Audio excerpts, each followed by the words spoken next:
Pasta alla gricia is a typical dish of the cuisine of Lazio, particularly of Roman origin, and is considered the ancestor of the amatriciana, made before the introduction of the tomato in Italy. Here is the recipe to make a tasty pasta alla gricia.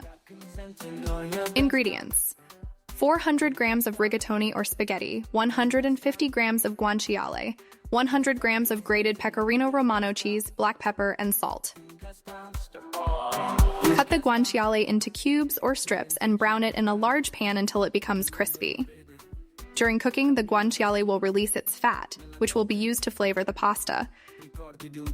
Meanwhile, bring a pot of salted water to a boil and cook the pasta al dente, following the instructions on the package. While the pasta is cooking, remove the guanciale from the pan and set it aside, leaving the released fat in the pan. Drain the pasta and transfer it to the pan with the guanciale fat. Mix well to flavor the pasta. Add the crispy guanciale to the pasta and mix again. Turn off the heat. Add the grated pecorino romano cheese and a generous grinding of black pepper.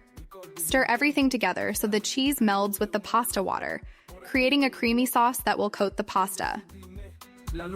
Serve the pasta alla gricia hot, adding more pecorino cheese and black pepper to taste. Gricia is characterized by its simplicity and strong flavors, given by pecorino romano and black pepper, which contrast with the fat and the sweet taste of the guanciale. The secret to an excellent gricia is the quality of the ingredients, particularly the guanciale, which must be of excellent quality and well-aged.